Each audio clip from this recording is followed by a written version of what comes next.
جب دل میں تعریف کی چاہت پیدا ہوتی ہے اس وقت انسان کا بڑا نقصان ہوتا ہے۔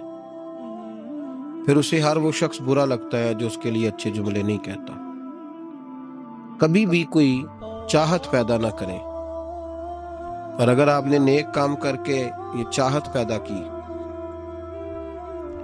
کہ لوگ میری تعریف کریں، لوگ مجھے اچھا کہیں، تو پھر شریعت اس کو ریاکار کہتی ہے۔ اس کی تعریف نہیں ہوتی بلکہ اس کی مذمت ہوتی ہے۔ نبی پاک سید عالم صلی اللہ علیہ وسلم نے فرمایا، لوگ پہاڑوں کے برابر نیکیاں لے کے قیامت کے دن اللہ کی بارگاہ میں آئیں گے تو رب کریم فرمائے گا اس کا اجر اسی سے جا کے مانگو جس کو دکھانے کے لیے تم کرتے رہے ہو، میرے لیے تو کی نہیں، اس سے لے لو جو چاہت تھی نا تمہاری کہ فلانا میری تعریف کرے۔ تعریف کا ذوق ختم کریں۔ رب تبارک و تعالیٰ کے بندوں کی تعریف کی ضرورت ہی نہیں، کی حاجت ہی نہیں۔ ان کی توجہ یہ ہے کہ میرا رب اور میرا رسول مجھ سے راضی ہے کہ نہیں۔ یہ جو سیاست ہے نا، سیاست اس کو بھی راضی رکھنے کی، اس کو بھی راضی رکھنے کی، اس کو بھی سیٹ رکھنے کی، اس سے باہر نکلنا۔ ایسا ممکن ہی نہیں ہو سکتا کہ آپ ساری دنیا کو سیٹ رکھ سکیں۔ تعریف کی خواہش جو لوگ پیدا کرتے ہیں، حضرت عمر فاروق رضی اللہ تعالیٰ عنہ فرمایا کرتے تھے، جو میری تعریف کرتا ہے میرا دل کرتا ہے میں اس کے منہ میں مٹی ڈالوں، یہ میرا کس طرح کا دوست ہے۔ تو کہ حضور پھر کیا کریں جن کو آپ سے پیار ہے؟ فرمانے لگے اگر مجھ سے پیار ہے تو میرے لیے دعا کریں، میرے لیے دعا کریں جو میرے لیے ذخیرہ بنے۔ ہم قائل ہو گئے ہیں تعریف کے، کوئی کام کر کے لوگ فوراً رزلٹ مانگتے ہیں، فوراً۔ بہت سارے لوگ ہیں نعت کے بعد وہ یہ مانگتے ہیں کہ کہا جائے کہ تم نے بڑا، کیا بچے کیا بات ہے تمہاری۔ قاری صاحب کہتے ہیں کہ تعریف کی جائے کہ میں نے تلاوت کی تو آج حادی ہو گئی۔ واعظ کرنے کے فوراً بعد کہتا ہے آج پھر دیکھا کیسے جملے کہے، تو ضائع ہو گیا کام۔ ایسا نہیں کریں۔ جس بندے نے کہا میری تعریف کرو، جس نے کہا اس نے تو اجر مانگ لیا۔ تو جو اجر مانگتا ہے وہ محبوب نہیں ہوتا، وہ سوداگر ہوتا ہے، وہ پیار نہیں کر رہا، وہ تو تجارت کر رہا ہے۔ جس نے کہا میرا نام لو میری تعریف کرو تو اس نے تجارت کی ہے۔ یہ شفقت کے ساتھ کوئی بزرگ کسی کے لیے خیر کے جملے کہہ دیں تو وہ ذخیرہ آخرت بن جاتے ہیں، وہ ذخیرہ آخرت بن جاتے ہیں۔ لیکن خواہش کرنا کہ میری تعریف ہو اور مجھے تعریف ملے گی تو میں آگے بڑھوں گا، شریعت اسلامیہ اس کو سخت ناپسند کرتی ہے۔ نبی پاک صلی اللہ تعالی وسلم کے غلام کہتے ہیں دل کرتا ہے مٹی ڈالیں۔ اور ویسے بھی تعریف اور خوشامد میں فرق ہوتا ہے۔ ہم خوشامد پہ راضی ہوتے ہیں، ہمیں پتہ ہوتا ہے سامنے والا ہمیں بدھو بنا رہا ہے، لیکن ہم بن رہے ہوتے ہیں، وہ کہہ رہا ہوتا ہے۔ میں نے دیکھا ہے بہت سارے استادوں کی خواہش ہوتی ہے شاگرد میری تعریف کریں، استاد جی کیا بات، تو شاگردوں مریدوں سے تو تعریف بندہ کرا ہی لیتا ہے، اس میں کون سی ایسی بات؟ مزہ تو تب ہے جب اہل خیر بات کریں، اچھے لوگ، غیر جانبدار لوگ جملے۔ تعریف کی خواہش چھوڑ دیں، چھپ کرنے کی کریں۔ نبی پاک صلی اللہ علیہ وسلم نے فرمایا تم میں سے بہترین مسلمان ہے جو متقی زیادہ ہو، بے نیاز ہو، دنیا کے مال پر اس کی توجہ نہ ہو، اور فرمایا اس کی یہ بھی خواہش نہ ہو کہ لوگ اسے اچھا کہیں۔ دیکھیں نا انبیاء کرام علیہ السلام کو دنیا میں کتنے لوگوں نے اچھا کہا، آپ ذرا غور تو کریں۔ جو اکثریت ہوتی تھی وہ تو مخالف ہوتی تھی، زیادہ تر لوگ تو ان کے بارے میں خیر کے جملے اور ان کی ستائش نہیں کرتے تھے، لیکن اللہ کے پیغمبر پھر بھی اپنا کام کرتے جاتے تھے، پرواہ ہی نہیں کوئی کیا کہہ رہا۔ اس لیے تعریف کی خواہش چھوڑ دیں، تعریف سے باہر آئیں۔ تعریف نقصان دیتی ہے۔ میں نے پہلے بھی ایک دفعہ عرض کیا تھا، صوفیاء میں ایک گروہ گزرا ہے، داتا علی اجویری نے اس کا ذکر کیا، اس کو کہتے ہیں ملامتی فرقہ۔ ان پر کوئی ملامت کرے تو وہ راضی ہوتے، ان کو کوئی برا کہے تو وہ خوش ہوتے۔ حضرت بایزید بسطامی رحمت اللہ تعالیٰ علیہ کی بات لکھی، آپ نے فرماتے ہیں کہ وہ ایک دن بسطام کے بازار سے گزر رہے تھے تو لوگ، رمضان کا مہینہ تھا، تو لوگ اپنی دکانوں سے اٹھ کے آنے لگے، اپنا کاروبار چھوڑ کے ملنے لگے تو حضرت بایزید فرماتے ہیں کہ میرے دل میں خیال آیا بادشاہ بھی آئے تو کوئی دکان نہیں چھوڑتا، کتنا میرا مقام ہے، کتنا میرا درجہ ہے کہ لوگ آ رہے ہیں۔ فرماتے ہیں شیطان نے میرے نفس کو بڑا کر دیا، میں نے رمضان کے مہینے میں ایک کھجور اٹھائی ریڑھی سے اور منہ میں رکھ لی، کھائی بھی نہیں، رکھ لی۔ لوگ کہنے لگے دفع کرو، یہ بھی کو بلی ہے، روزہ ہی نہیں رکھا ہوا۔ فرماتے ہیں لوگوں نے مجھے برا کہا، میں دنیا سے ٹوٹ گیا پر میرا اپنے رب سے رشتہ مضبوط ہو گیا۔ میں اس دن جا کے رویا اس کی بارگاہ میں۔ تو یہ جو ہے نا تعریف کا چکر، شیخ سعدی فرمایا کرتے تھے لکڑی کو گھن کھاتی ہے اور بڑے لوگوں کو تعریف کھا جاتی ہے۔ بڑے لوگ جو تھے نا پرانے بادشاہ، انہوں نے قصیدے پڑھنے کے لیے شاعر رکھے ہوئے تھے، چودھری، سردار، رئیس، سیٹھ، ان لوگوں کو کون سی چیز خراب کرتی ہے؟ وہ لوگ آگے گزر جاتے ہیں جو ان کو چودھری کہہ کے سلوٹ کرتے ہیں، چودھری صاحب پیچھے رہ جاتے، وہ تو بنا کے چلا گیا، اسے کام نکال کے چلا گیا۔ کبھی بھی زندگی میں تعریف کی خواہش پیدا نہ کریں، اور صوفی تو تعریف کراتا ہی نہیں، درویش تو تعریف کراتا ہی نہیں، وہ کہتا ہے مجھے بندوں کی تعریف سے کیا غرض، میں نے تو وہ والی تعریف کرنی ہے جو میرا رب میری کرے گا۔ آخرت کی طرف توجہ، تو تعریف پر غور نہ کریں، تعریف کی خواہش نہ کریں، لیکن ایک بات ضرور دل میں پیدا کریں، یہ ضرور سوچیں کہ اچھے بندے اور مخلص لوگ، شریف لوگ آپ کے بارے میں رائے کیا رکھتے ہیں، یہ ذہن ضرور بنائیں۔ مخلص جو آپ سے مخلص ہے، مخلص لوگ، اچھے لوگ، شریف لوگ آپ کے بارے میں کیا رائے رکھتے ہیں، اس رائے کا خیال رکھنا بھی دین کا حصہ ہے۔ حضرت عمر فاروق رضی اللہ تعالیٰ عنہ فرماتے میں کھڑا تھا، یہ بخاری شریف میں حدیث ہے، فرماتے میں کھڑا تھا نبی پاک صلی اللہ علیہ وسلم کی بارگاہ میں، تو ایک جنازہ گزرا۔ جنازہ جو اٹھانے والے تھے نا، وہ کہہ رہے تھے کہ یہ بڑا ہی اچھا انسان تھا، اس نے غریبوں کی خدمت کی، دین کی نوکری کی، لوگوں سے پیار کیا، ماں باپ، بہن بھائی، رشتہ دار، ہر ایک کے لیے اس کا رویہ اچھا تھا۔ فرماتے ہیں نبی پاک صلی اللہ علیہ وسلم نے جنازہ اٹھانے والوں کی بات سن کے فرمایا واجبت، اس پر واجب ہو گئی۔ حضرت فاروق اعظم رضی اللہ تعالیٰ عنہ فرماتے ہیں تھوڑی دیر کے بعد ایک اور جنازہ گزرا، تو جنازہ اٹھانے والے کہہ رہے تھے بڑا شریر آدمی تھا، زبان کا برا، دھوکے باز، فراڈیا، بے ایمان، مال کھانے والا لوگوں کا، لوگ یہ باتیں کر رہے تھے۔ نبی پاک صلی اللہ علیہ وسلم نے فرمایا واجبت، اس پر بھی واجب ہو گئی۔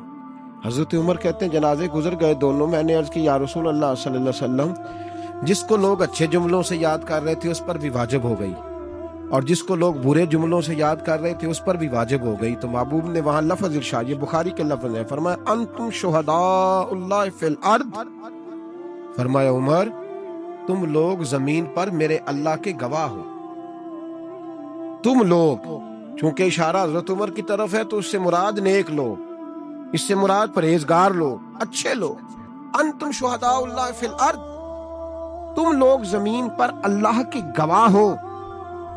فرمایا جس کو جنازہ اٹھانے والے لوگوں نے کہا کہ یہ بندہ اچھا تھا، تو میں نے کہا واجبت، اس پر جنت واجب ہو گئی، اور جس کو جنازہ اٹھانے والے لوگوں نے کہا شریر تھا، برا تھا، نالائق تھا، تکلیف دیتا تھا، چونکہ تم زمین پر اللہ کے گواہ ہو، تو میں نے کہا واجبت، اس پر جہنم واجب ہو گئی۔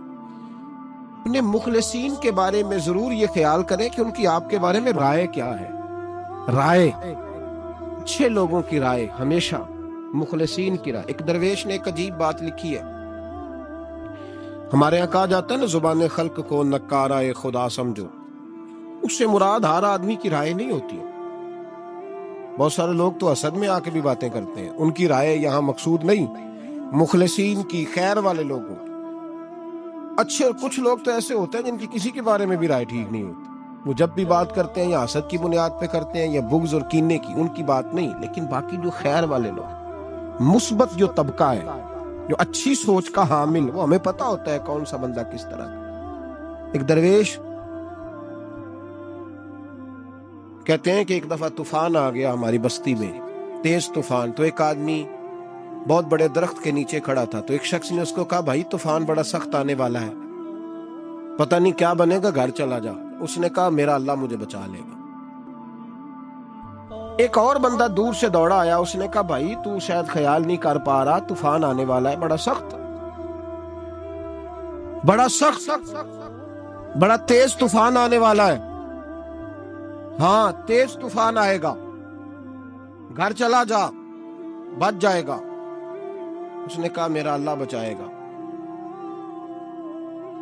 پھر ایک تیسرا شخص آیا جو اس سے پیار کرتا تھا، اس نے بھی یہی جملے کہا گھر لوٹ جا، طوفان تیز ہے، تو بچ جائے گا، ورنہ پتہ نہیں کیا بنے گا۔ 3 لوگوں نے پیغام دیا، اس نے تیسرے کو بھی کہا میرا اللہ مجھے بچائے گا۔ اب وہ لوگ تو چلے گئے، اچانک طوفان تیز آیا، درخت کا ایک بہت بڑا حصہ ٹوٹا، موٹی لکڑی ٹوٹی، اس کے سر پہ لگی، بندہ انتقال کر گیا۔ لوگ بحث کرنے لگے کہ اس کا تو یقین ہی بڑا کامل تھا، اس نے تو 3 دفعہ کہا تھا میرا اللہ مجھے بچائے گا، پھر مر کیسے گیا؟ تو وہ درویش اٹھے، وہ کہنے لگے وہ جو 3 پیغام اسے ملے تھے نا گھر چلے جا، وہ رب کی طرف سے ملے تھے۔ وہ جو 3 مخلصین نے اسے آ کے کہا تھا نا کہ بچ جا اس گلی سے، تو وہ بھی آواز قدرتی تھی، وہ بھی اسے اللہ دیکھے نا، رب کریم کوئی زمین پر اتر کر سامنے کھڑے ہو کر تو کلام نہیں نہ کرتا، وہ کسی نہ کسی رنگ میں، کسی نہ کسی انداز میں اپنے بندوں کو کسی نہ کسی وسیلے سے پیغام دیتا ہے نا۔ تو وہ 3 پیغام جو آئے تھے تو اسے اس نے کیوں نہیں نکارا ہے خدا سمجھا، وہ گھر کیوں نہیں گیا؟ جب تیرا مخلص تجھے روز پیغام دیتا ہے کہ تو بچ جا اس گلی سے، تو اگر نہیں نہ بچتا تو پھر تو آواز قدرت پر لبیک نہیں کہہ رہا۔ اگر تیرا بڑا پیارا تجھے روز سمجھاتا ہے نا کہ یہ گلی چھوڑ دے، یہ تیرے والی نہیں، اور تو پھر بھی اسی گلی سے گزرتا ہے، تو پھر تو کچھ ایسی باتوں کو کچل رہا ہے جو تیرا بڑا نقصان کرے۔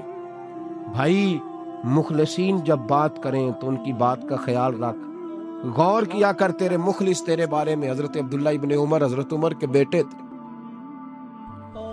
حضرت حفصہ نبی پاک صلی اللہ علیہ وسلم کی زوجہ ہے، حضرت عمر کی بیٹی ہیں۔ ایک دن حضرت عبداللہ ابن عمر کہنے لگے حفصہ نبی پاک صلی اللہ علیہ وسلم سے پوچھنا ان کی میرے بارے میں کیا رائے ہے، اچھے لوگوں کا خیال کر۔ دیکھیں نا حضرت ابو بکر نے ایک دن حضرت بلال سے کہا تھا حضور سے پوچھ کے بتانا، اور یار تم کبھی خیال ہی نہیں کرتا اس بات کا۔ فرمایا پوچھ کے بتانا ابو بکر کے بارے میں ان کی رائے کیا ہے، پوچھ کے بتانا، پتہ تو چلے، ان سے بات کرنا۔ ہم نے کبھی سوچا ہے ہماری اماں ہمارے بارے میں کیا سوچتی ہے؟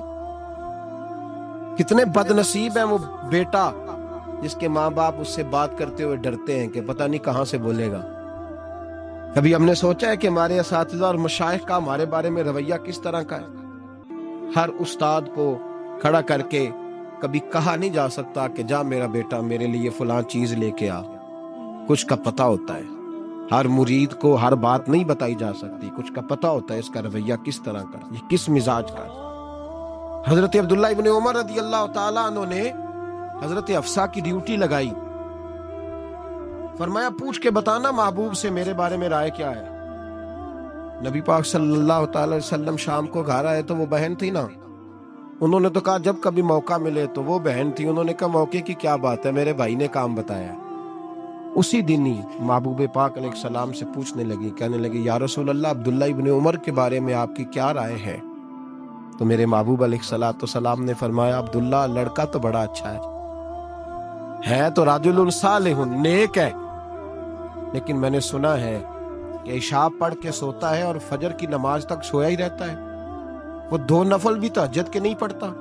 فرمایا یہ اس کی کمزوری مجھے پسند نہیں، یہ اس کا انداز مجھے بھلا نہیں لگتا، یہ خامی ہے اس کی کہ عشاء کے بعد غافلوں کی طرح بستر پہ لیٹتا ہے اور پھر فجر تک لیٹا ہی رہتا ہے، اس کو چاہیے کچھ وقت اٹھ کے رب کی عبادت بھی کرے۔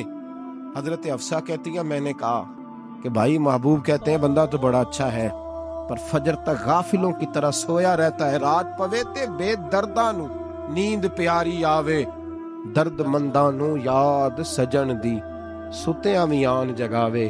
اور ساون کی کالی راتوں میں جب بوندا باندی ہوتی ہے وہ راتوں کو اٹھ اٹھ روتے ہیں جب خلقت ساری سوتی ہے۔ فرمایا وہ سویا رہتا ہے؟ تو حضرت عبداللہ ابن عمر کہنے لگے بہن تو گواہ ہو جا، آج کے بعد تیرے بھائی کی تہجد کبھی قضا نہیں ہوگی، میں وقت پہ پڑھا کروں گا، اس لیے کہ مجھے تو سرخ روح ہونا ہے آقا کی نگاہوں میں۔ زمانے کیا ہے کیا ناصر، بھلا جانے برا جانے، کہ موج ہے دنیا کیا کہتی ہے، مجھے تو حضور کی نظر میں اپنے آپ کو صحیح ثابت کرنا ہے، وہاں مجھے یاد رکھو مخلصین کا کبھی جو آپ کے مخلص لوگ ہیں ان کے اعتماد کو کبھی ٹھیس نہیں پہنچنی چاہیے۔ کچھ دروازے ایسے ہوتے ہیں جن کے بغیر گزارا نہیں ہوتا۔ رب تبارک و تعالیٰ فرماتے ہیں ان الذین آمنوا وعملوا الصالحات سیجعل لهم الرحمن ودا، فرمایا تو ایمان لانے کے بعد عمل اچھے کرنا، میں لوگوں کے دلوں میں تیری محبت پیدا کر دوں گا۔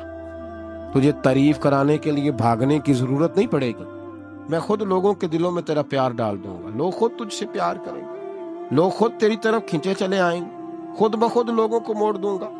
تو یاد رکھیں مخلصین آپ کے بارے میں کیا کہتے ہیں، اچھے لوگوں کا رویہ آپ کے بارے میں کیا ہے، لوگ آپ کے بارے میں کس طرح کے جملے کہتے ہیں، خیر والے لوگ، وہ چیزیں ہمارے لیے سرمایہ آخرت ہے۔ حضرت عبداللہ ابن سلام رضی اللہ تعالیٰ عنہ کے ایک بیٹے کی ملاقات حضرت عمر کے بیٹے سے ہو گئی۔ حضرت عبداللہ ابن سلام رضی اللہ تعالیٰ عنہ کے صاحبزادے کہنے لگے عبداللہ بن عبداللہ، وہ کہنے لگے حضرت عمر کے بیٹے سے کہ تو جہنم کے تالے کا بیٹا ہے، تو کفل جہنم کا بیٹا ہے۔ حضرت سیدنا عبداللہ ابن عمر جو تھے وہ ناراض ہو گئے کہ میرے باپ کو جہنم کا تالا کہا۔ گھر جا کر حضرت عمر کو شکایت کی کہ عبداللہ بن سلام کا بیٹا کہتا ہے تو جہنم کے تالے کا بیٹا ہے۔ حضرت عمر کہنے لگے اس کو کیا لکھ کے دے اور اپنے باپ سے سائن کرا کے دے۔ کہا ابا جی اس نے اتنی سخت بات کی اور آپ خوش ہو رہے ہیں، فرمایا اسے کہو لکھ کے دے۔ کہا جناب عجیب بات ہے، فرمایا جاؤ اور اس کے باپ سے مل کے آنا، اسے کہنا لکھ کے دے۔ حضرت عبداللہ بن سلام رضی اللہ تعالیٰ عنہ خدمت میں حاضر ہوئے، کہا جناب کفل جہنم والی بات کیا ہے، آپ لکھ دیں گے؟ فرمایا میں لکھ دوں گا۔ کہا جناب مجھے بھی حکمت سمجھائیں، جہنم کا تالا اس کی کیا مراد ہے؟ حضرت عبداللہ ابن سلام فرمانے لگے اس سے مراد یہ ہے کہ جب تک عمر دنیا میں رہے گا جہنم کو تالا لگا رہے گا، عمر کسی کو غلط کام کرنے نہیں دے گا کہ وہ دوزخ میں جائے۔ صحابہ کے بارے میں جب کوئی جملہ کہا کرتا تھا وہ کہتے تھے کہ اسے لکھو، اہل خیر کی رائے، اچھے لوگوں کی ہمارے بارے میں رائے کیا ہے ہمیں پتہ ہونا چاہیے۔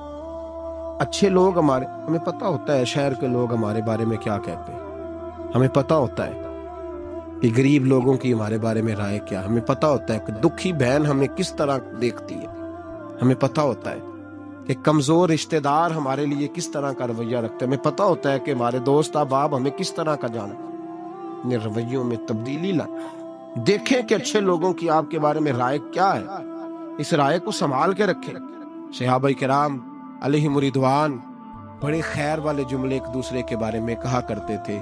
حضرت علی فرمایا کرتے تھے کہ عمر دنیا میں اس طرح ہے جس طرح خدا کی رحمت کا بادل برس رہا ہے، اور جناب عمر فرمایا کرتے تھے اگر علی ہمارے درمیان نہ ہو تو ہم تو ہلاک ہی ہو جائیں، علی ہے تو ہم بچے ہوئے ہیں۔ ایک دوسرے کے بارے میں خیر کا جملہ ان کی زبانوں پہ رہتا تھا اور وہ اس رائے کا لحاظ کرتے تھے، وہ اس رائے کا پاس کرتے۔ ہم لوگ بھول گئے ہیں، ہم کبھی سوچتے ہی نہیں کہ فلاں میرے بارے میں خیر کا جملہ کہتا ہے کہ نہیں، عام دنیا داروں کی بات نہیں۔ تو بھائی یہ دیکھیں کہ اچھے لوگ آپ کے بارے میں کیا کہتے ہیں، اس گواہی کو سنبھال کے رکھیں، وہ گواہی صبح قیامت کام آئے گی۔ خیر کے جملے صبح قیامت، یہ زمین پر جو لوگ ہمارے بارے میں جملے کہیں گے یہ کرامن کاتبین لکھ کے لے کر کے جائیں گے۔ ایک جنازہ گزر رہا تھا تو نبی پاک صلی اللہ تعالی وسلم نے فرمایا مسترد او مسترد منہ، فرمایا یا یہ نجات پا گیا ہے یا لوگ اس سے نجات پا گئے، یا یہ نجات پا گیا یا لوگ نجات پا گئے۔ حضرت انس بن مالک کہتے مجھے وجد ہو گیا، میں نے کہا حضور کیا مطلب؟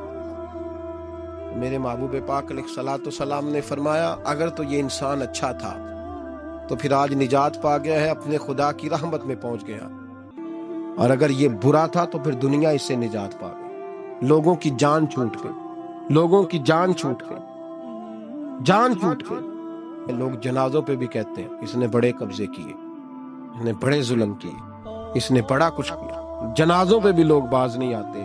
اچھے لوگوں کی رائے کیا ہے یہ ہمیں یاد۔ کوئی کسی کونے سے نکل آتا ہے، کوئی کسی کونے سے نکل آتا ہے جنازے، یار یہ میرا بھی خیال رکھتا تھا۔ کوئی کسی کونے سے نکل کے کہتا ہے میری غریبی پر 20 کا پردہ تھا، کوئی کسی کونے سے نکل کے کہتا ہے اور بھائی میری پریشانیوں پہ بھی اسی کا پردہ تھا، کوئی کسی کونے سے۔ اس لیے رب کریم کے بندے جب دنیا سے جاتے ہیں تو عجیب ہی حالات ہو جاتے ہیں، ان پہ زمین بھی روتی ہے، آسمان بھی روتا ہے، اکھاں جدوں میٹیاں زمانہ مینوں روے گا، اپنا تے اپنا بیگانہ مینوں روے گا، جدوں نہ میں دسیا میں خاراں نوں میں خانے وچ جام ٹوٹ جان کے میں خانہ مینوں روے گا، کئی لک لک روڑ کے، کئی بک بک روڑ کے، گلیاں دا یانا تے سیانا مینوں روے گا، اور میرے مرنے پہ ہر سو شور مچ جائے گا، دیکھو گے کہنے الوداع سرکار خود تشریف لائیں گے۔ تو یاد رکھیں اہل خیر کی ہمارے بارے میں رائے کیا ہے، اس کی ہمیں خبر ہونی چاہیے، اچھے لوگ ہمارے بارے میں کیا کہتے ہیں، یہ چیز ہمارے لیے سرمایہ ہونی چاہیے، ہم ان چیزوں کو یاد رکھنا چاہیے۔